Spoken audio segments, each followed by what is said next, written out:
kill you. Not today, not tomorrow, but I'm gonna kill you. This is KCFE Ferguson, 89.5 The Wave. Everything's his, or will be. And this is Dead Air. Welcome to a brand new beginning. You need to go get rich. For what? To fight them. That's right, you are listening to the one, the only Dead Air here on 89.5 The Wave. I'm your host, our friendly neighborhood DJ, JazzHandss, here to talk about last Sunday's epic Walking Dead episode titled New Best Friends. And I think we've all got to see some new best friends in the form of those very interesting trash people, the scavengers, trash people, the mole people, those people that worship the atom bomb from Planet of the Apes. These guys were a trip. Just me today, unfortunately. But, hey, that's fine, because you know what? We get to sit here and talk and just kind of go back and forth, and it's going to be a lot of fun. I'm a little sick, so I apologize if I kind of either start coughing or if it's a little bit shorter. But I've been dying to talk about this, because what an interesting episode.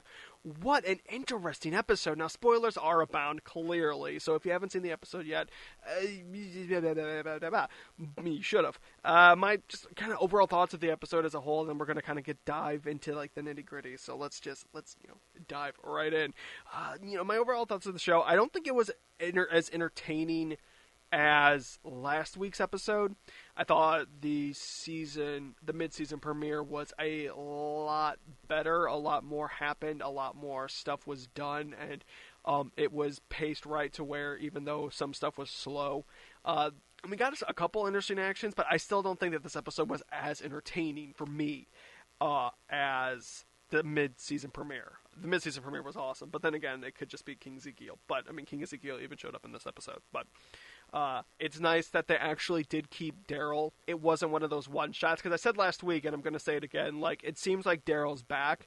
It seems like he's not mopey or kind of like emo-ish anymore, and it really does seem that when Dwight told him, and he even said it to Morgan this episode, that it really seems that when Dwight told him, hey, you need to let stuff go, it happened. Get over it. I really feel that it wasn't just because of the death of Glenn and Abraham. It was everybody.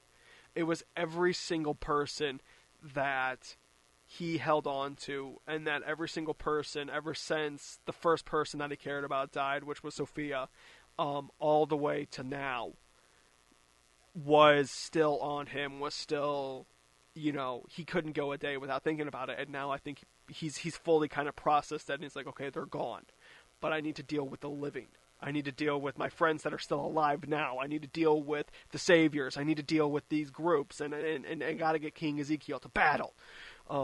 I really do think he's back, and I really hope that we do see this kind of wisecracking season 1-ish type Daryl, where he's a smart ass, but like a good smart ass, and like he does those quick whips, and he's short-tempered, but it's like it's coming from a place of good more so than a place of destruction like the first one. But yeah, a lot of cool character development in this episode, especially, like I said, from Daryl.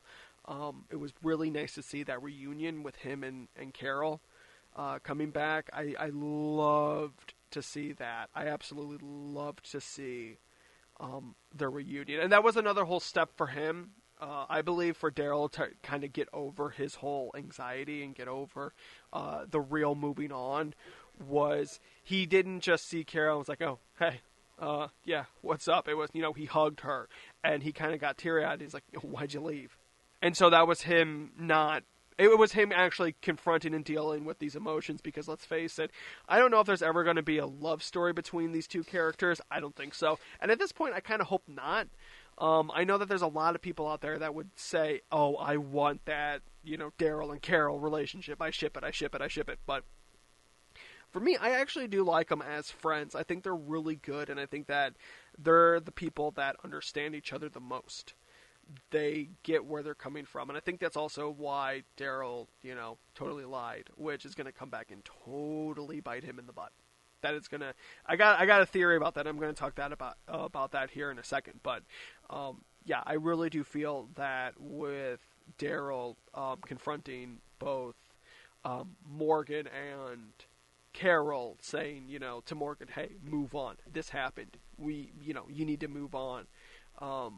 And to even confronting Carol and saying, why'd you leave? You're supposed to be my friend, and you left. Do we not care? Do you not care that much about us? And it was just a really nice moment. I will say this though, the total fan service of him petting Shiva, that was just added to make like all of his fans and all the people that love Daryl just a swoon. That just be like, oh, he's such a hunk. He's petting a tiger. He's the only other one that Shiva likes. Ah, but yeah, so that was total fan service. It was like, come on. But other than that, I really, really did like Daryl's character development in this episode. And I he went in on Richard. My God, did he kick Richard's ass? And I'm going to be talking a little bit about Richard a little bit later. I think we need to, and I really find it interesting that Richard's almost to where the fans are, in terms of getting King Ezekiel to battle the Saviors. So more for that a little bit later. And it's like I said with kind of Carol too. I want to talk about her just for a little bit because she wasn't like super primarily in the episode, but she was definitely one of the driving forces within the episode that made the episode fun.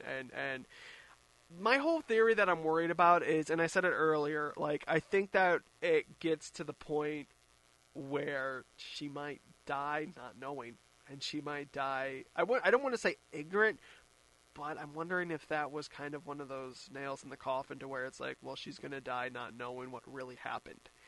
And that might be the one saving grace that gets Daryl past her death. Because I feel that when or if Carol ever dies, that death is going to be so hard on Daryl.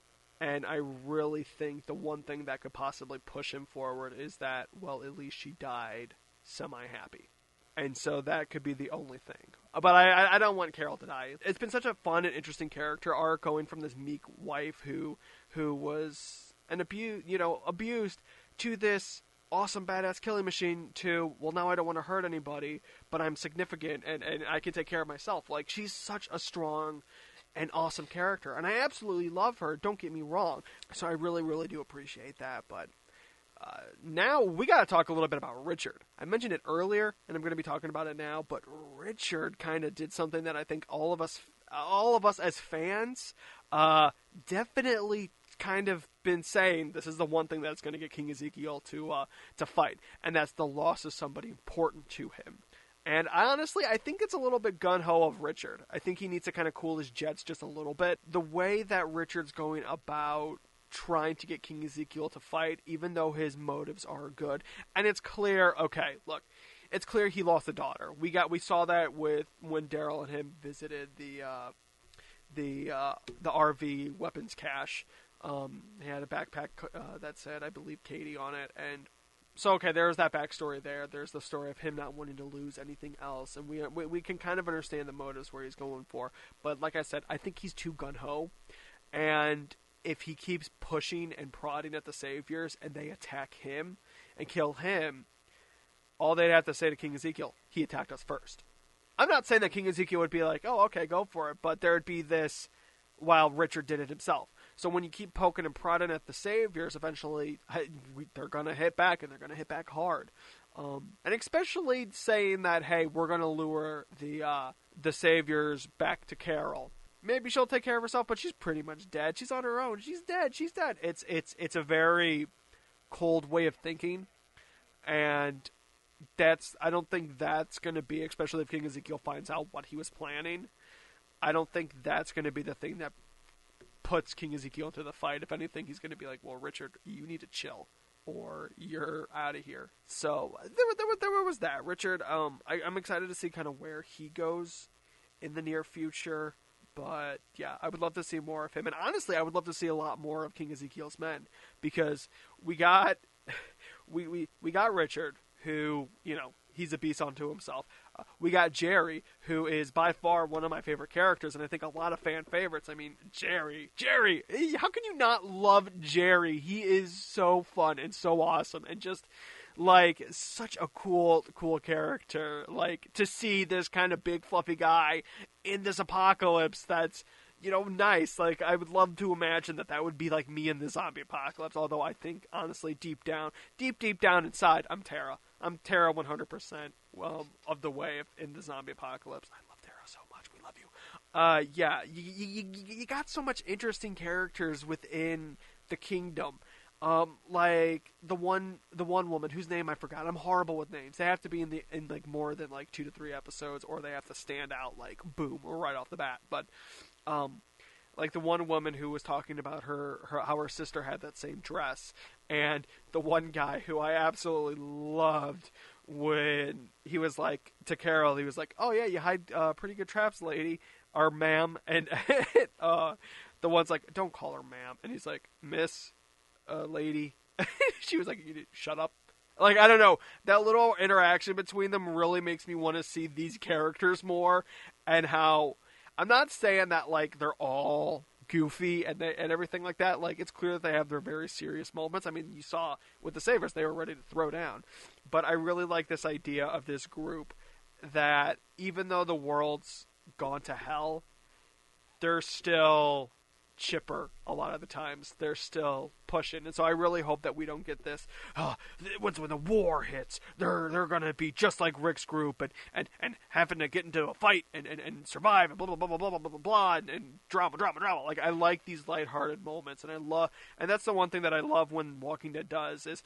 I like when it's serious for serious, because, I mean, let's face it, everything with Glenn, everything with Abraham, you need those serious moments. But lighthearted moments like with King Ezekiel, his men, I don't mind either, and I really hope that by introducing the kingdom with Alexandria and Hilltop, we're going to get more of these kind of not light fluffy, but a lot more carefree-ish type moments within the episode that really make you connect with the character more, instead of just, we gotta survive. So I'm really excited to see kind of where the kingdom goes. Now we gotta talk about probably one of the weirdest groups I have ever seen in the Walking Dead history. They make the termites look tame. Wow, we're talking about the scrappers, we're talking about the trash people, we're talking about the trashmen.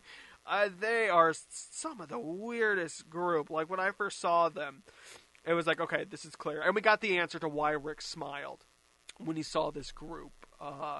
It was, he knew, oh, okay, well, I bet we can get him. And honestly, it was so weird because him, and don't even ask me what the main leader chick's name was. I'm going to call her Mandark, because she had Mandark from Dexter's Lab type hair. Fantastic actress, though, by the way. She did a fantastic job with it, I'm just saying. It was so interesting to see her and Rick's back and forth, because it never seemed like it was like, oh, you give me this or you give me that. It was actually kind of like playful debating at times.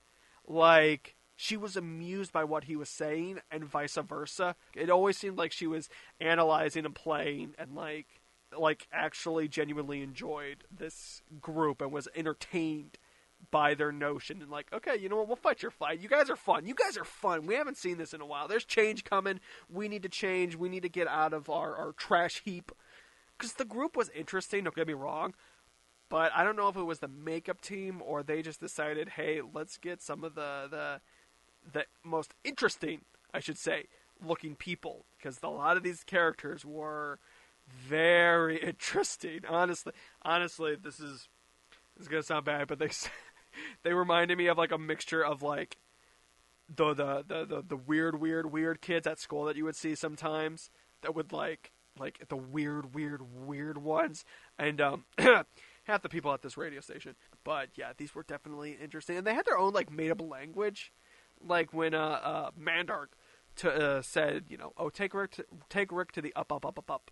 It's like, okay, look, I want to know honestly, because like with King Ezekiel, it's a front. He said it right up there, like, oh, it's a front, that's why he's kind of weird, and I can enjoy that. But, like, with these guys, it's like a genuine language that they have, and it's like, one, I don't think it's that far into the apocalypse, where you're making up your own language. Two, like, unless they're, like, a bunch of foreigners or something, like, I don't know what it was, but it seems like they had like their own kind of made up language at times, or like really kind of weird. It was just weird. It was just really, really weird. But yeah, trash heap, the Trashmen, the Mandarks, they were very, very, very interesting. And of course, Rick, and we found out what happened to Father Gabriel, which I liked. They didn't dwell on that too long. I'm glad that they're not dwelling on stuff. They're getting to it. They're like, okay, boom, this is what happened to Gabriel. Okay, boom, this is what happened to, this is Morgan and them coming together. Okay, boom, Carol's kind of back into the mix now with her group a little bit. But yeah, I also love the little moment where he gave, and as soon as he picked up the cat, I'm like, aww, when Rick gave Michonne the cat. It's like, yeah, I remembered it back from the bar, and it's just like, here you go, here's the cat that you lost, that you needed to get replaced. It was a very sweet moment. There was even though there was that whole Winslow fight, the Resident Evil walker, or the I believe people are actually calling it the when Luke fell into the pit with the one, I don't know Star Wars that well, I'm sorry, but the one monster. They were comparing it to that, but I always kind of look at it as like the Resident Evil thing. Like, even though that was like a deathly moment, the episode still felt a lot more lighthearted in a way. And so when there was kind of drama, like, or stress, like when the group, which, okay, look, hands down, kudos for the group, because they know now what happens when they get surrounded, and I loved that once when the Trashmen started walking in, they just were like, okay, let's throw down, pow, pow, pow, pow, pow, and they just went in. I loved that. A lot of good stuff in this episode. Not as fun as the mid-season premiere, but it was still a really good episode. So, predictions for next time. Oh, man. Yeah, well, I'm really wondering if they're going to try to flatter Eugene and butter him up, and if Eugene might actually say, oh, I'm Negan. I'm full-heartedly Negan. And that's when he's going to try to start a coup on the inside.